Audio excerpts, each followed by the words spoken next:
네, 여러분 안녕하세요. 뉴스입니다. 4.10 총선 사전투표 이제 3일 남았습니다. 투표가 하고 싶어서 사전투표를 기다리신 분들 아마도 많으실 겁니다. 저 역시도 그렇습니다. 이 최근에 나온 각종 여론조사나 후보들의 인터뷰 내용들을 들어보면 매우 긍정적인 신호가 곳곳에서 감지되고 있습니다.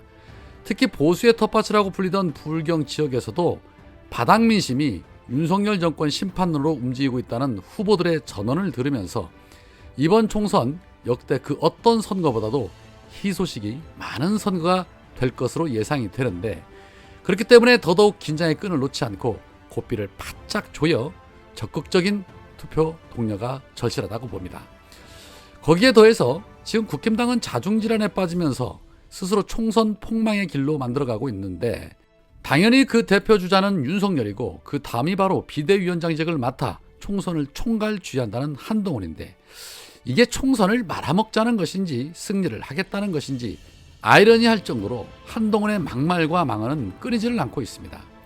정치 개같이 한다는 막말에 이어 어제 한동훈은 부산 연제 해운구 등 지원 유세에서 이런 말을 했습니다. 우리 정부가 여러분 눈높이에 부족한 게 있을 것이다. 제가 비대위원장으로 온 지 100일도 안 됐다. 그 책임이 저한테 있지는 않지 않느냐. 여러분이 부족하다고 말하면 97일 동안 어떻게든 바꾸지 않겠냐. 저는 너무 억울하다.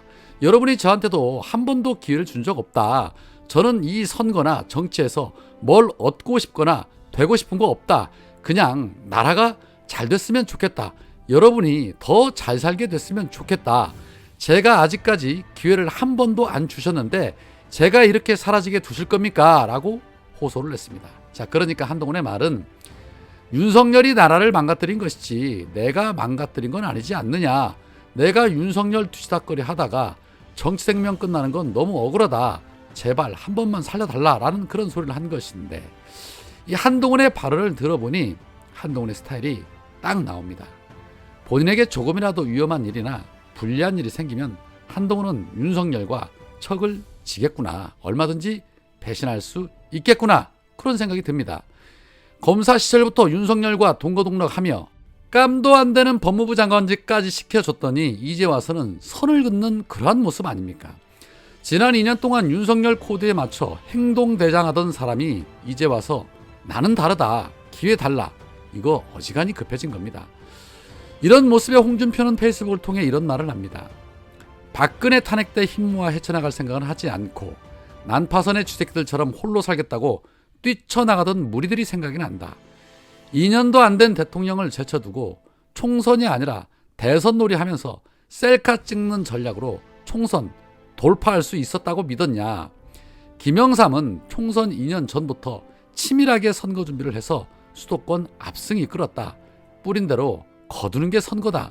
선거는 막연한 바람이 아니고 과학이다. 제발 남은 기간만이라도 남 탓하지 말고 지역구 구석구석 돌아다니며 읍소해라 라고 말을 했고, 커뮤니티 청년의 꿈에서는 책임이 저한테 있지는 않지 않느냐라는 그 발언에 법무부 장관 했으니 책임 크다 라고 지적했습니다. 그리고 이후에 올린 페북 글에서는 벌써 핑계나 댈 생각하지 말고 끝까지 최선 다해라. 다 하고도 지면 깨끗이 승복하고 남 탓 말고 책임질 사람은 책임지자. 그 사이에 각종 사건 사고에도 책임진 사람 없었지 않았느냐. 총선에 집중해라. 셀카 찍는 시간에 국민들에게 담대한 메시지나 던져라. 셀카쇼만이 정치의 전부가 아니다. 정치는 진심과 진심으로 하는 것이다 라고 직격탄을 날렸습니다. 이 홍준표가 보기에도 한동훈의 말이나 행동에서 전혀 진심이 느껴지지 않는 것이죠. 홍준표도 아는데 현명한 우리 시민분들이야 얼마나 잘 아시겠습니까?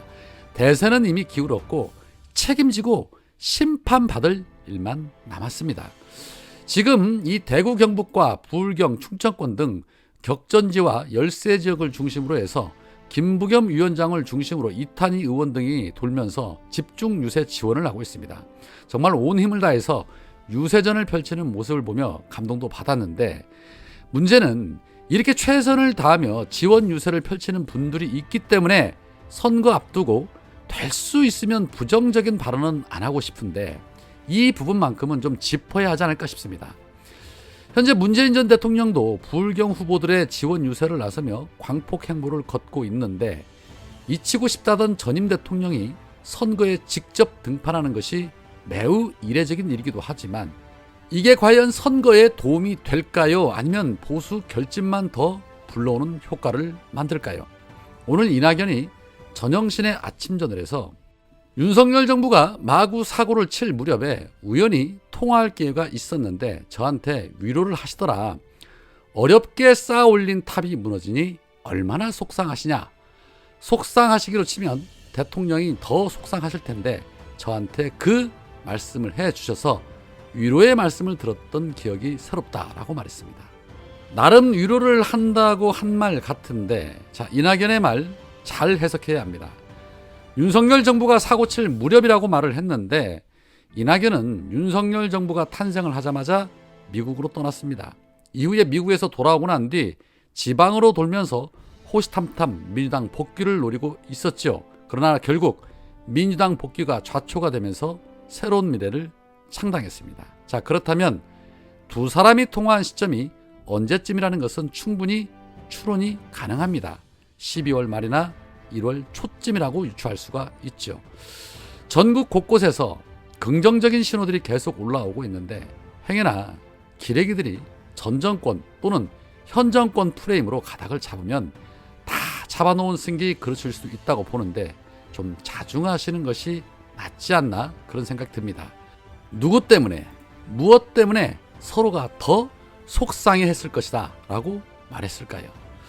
자, 끝으로 오늘 김종배 시선 집중에 추미애 전 장관이 나와 인터뷰를 했는데 만약에 후보님이 원내에 진출을 하게 된다면 입법으로 추진해야 되는 검찰개혁 방안이 뭐라고 생각하시느냐라는 질문에 제대로 수사 기소 분리를 원칙적으로 하는 것이다. 그런데 지난번 국회의장 박병석 의장이 중을 헷갈려가지고 사실은 수사권을 인정해버리고 한동훈이 그걸 또 악용했지 않냐.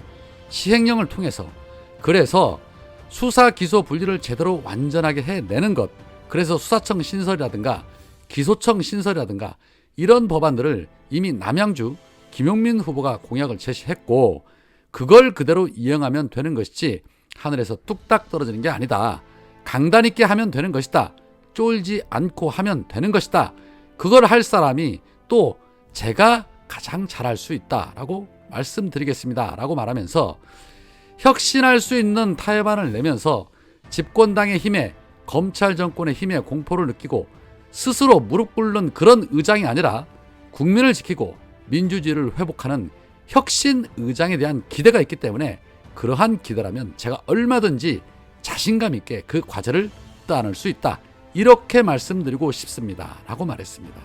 자, 추미애를 국회의장으로 추대하려는 이유 답 나왔죠? 최초의 여성 국회의장의 모습 추미애 정말 기대됩니다. 오늘은 여기까지입니다. 고맙습니다.